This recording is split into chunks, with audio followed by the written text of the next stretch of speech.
नमस्कार दोस्तों, civil engineering support के एक बहुत ही महत्वपूर्ण वीडियो में आपका स्वागत है। मैं हूं आपका दोस्त इंजीनियर अभिषेक सिंह। दोस्तों यहाँ पे ग्राउंड बीम ढाल करके दोस्तों प्लिंथ बीम तक का काम दोस्तों लगभग पूरा हो गया, ब्रिकवर्क पूरा हो गया है। आज दोस्तों इस वीडियो में आपको बताने वाला हूँ कि आखिरकार आप घर बना रहे हैं तो क्या ग्राउंड बीम देने के बाद में प्लिंथ बीम देना आवश्यक है? क्या ग्राउंड बीम को स्किप करके सिर्फ और सिर्फ प्लिंथ बीम से काम चल जा सकता है? क्या दोस्तों ग्राउंड बीम अगर बना रहे हैं तो कितना मोटा सरिये का इस्तेमाल करना? अगर मान लीजिए फ्यूचर में हम G+1 यानी कि 2 मंजिला घर बना रहे हैं तो हमारे ग्राउंड बीम का साइज क्या रखना चाहिए, उसमें रेनफोर्समेंट यानी कि जो सरिया यूज करेंगे वो कितना मोटा होना चाहिए, और साथ ही साथ दोस्तों किस तरह से वो बांधा हुआ होना चाहिए, अरेंजमेंट उसका क्या होना चाहिए, पूरी जानकारी आपको इस वीडियो में बताने वाला हूँ। सबसे पहले बात कर लेते हैं कि ग्राउंड बीम अगर हमने दे दिया है तो क्या प्लिंथ बीम देना आवश्यक है या फिर नहीं है।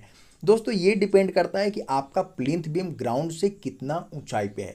अगर मान लीजिए दोस्तों आपने ग्राउंड बीम दे रखा है और उसके ऊपर 2 या फिर 2.5 फीट दोस्तों सिर्फ और सिर्फ ब्रिक वर्क हुआ यानी कि ईंट की चिनाई हुई है, और उसके बाद में आप प्लिंथ लेवल यानी कि फर्श के लेवल तक पहुंच गए हैं दोस्तों, तो ऐसे केस में आप क्या कर सकते हैं कि मात्र डीपीसी से भी आप अपना काम चला सकते हैं। लेकिन दोस्तों इस केस में आप देख रहे हैं दोस्तों कि ये घर, पहला बात कि ये ऐसे जगह में बनाया जा रहा है जहाँ पे सेटल डाउन होने का खतरा थोड़ा सा ज़्यादा है, और साथ ही साथ दोस्तों ग्राउंड बीम और प्लिंथ बीम में अगर देख रहे हैं दोस्तों तो लगभग 3 फीट का दोस्तों फासला देखने को मिल रहा है। तो ऐसे जगह में 2-2.5 फीट से अगर एक्सटेंड करता है तो आपको दोस्तों ग्राउंड बीम होने के बावजूद भी प्लिंथ बीम देना आवश्यक हो गया है। अब दोस्तों बात कर लेते हैं, मान लीजिए ये घर दोस्तों 2 मंजिला के लिए बनाया जा रहा है, तो सबसे पहले जान लीजिए कि ग्राउंड बीम का जो साइज है वो कितना रखा जा सकता है। आईएस कोड के हिसाब से भी देखें दोस्तों तो ग्राउंड बीम का जो मिनिमम साइज है, वो सबसे कम साइज है दोस्तों, वो 9x9 इंच का रखा जाना चाहिए।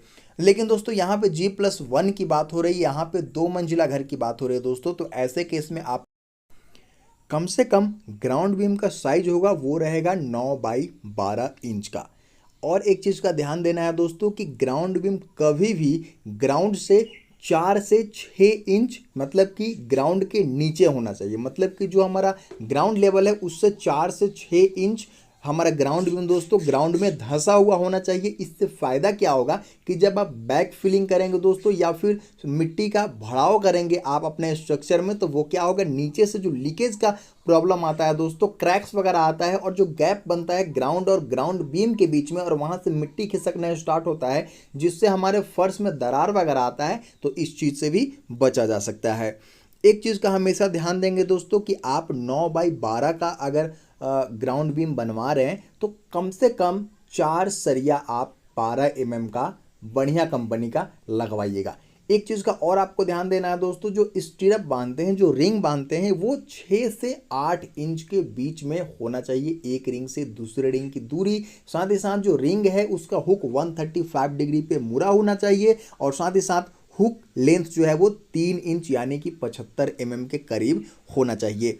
एक चीज़ का आप और ध्यान देंगे, जहाँ पे दोस्तों बीम में लैपिंग आ रहा है, जहाँ पे एक सरिया दूसरे सरिया को जोड़ रहा है दोस्तों, वहाँ पे रिंग का जो डिस्टेंस है दोस्तों वो 4 इंच से ज़्यादा बिल्कुल भी किसी केस में नहीं होनी चाहिए। जब भी आप कंस्ट्रक्शन करवाए एक सही और साथ ही साथ दोस्तों एक्सपीरियंस मिस्त्री या ठेकेदार से ही अपना घर का निर्माण करवाना चाहिए।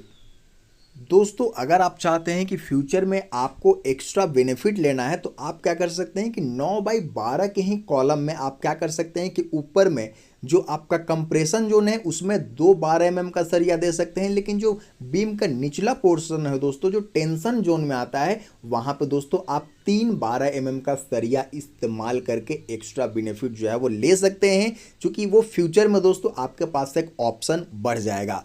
तो इस तरह से दोस्तों आप अगर छोटी छोटी चीज़ों का ध्यान देंगे तो आप बहुत ही सही तरीके से अपना घर बनवा पाएंगे। एक चीज़ का हमेशा ध्यान दीजिएगा कि कंक्रीटिंग करवाने के लिए M20 यानी कि 1.5-3 का फॉर्मूला जो होता है, यानी कि 1 बोरी आपको सीमेंट, उसमें आपको 1.5 बोरी बालू, और साथ ही साथ दोस्तों 3 बोरी गिट्टी यानी कि कर्स एग्रीगेट मिला करके ही कंक्रीटिंग आपको करवानी है। तो जिस तरह से मैंने दो चार पाँच पॉइंट इस वीडियो में बताया है दोस्तों। अगर इन सबको भी ध्यान में रख करके आप ग्राउंड बीम बनवाते हैं, मुझे यकीन है दोस्तों आप बहुत ही सही तरीके से और बहुत ही ठोस ग्राउंड बीम अपने घर के लिए बनवा पाएंगे। तो फिर मिलते हैं दोस्तों। यहाँ तक आपने वीडियो देखा है, वीडियो आपको अगर पसंद है दोस्तों तो वीडियो को एक लाइक अवश्य दीजिए, चैनल को सब्सक्राइब कर लीजिए ताकि ऐसे ही बेहतरीन और जानकारी भरा वीडियो आपके मोबाइल तक पहुँचता रहे। फिर मिलते हैं, नमस्कार, इजाज़त दीजिए, धन्यवाद।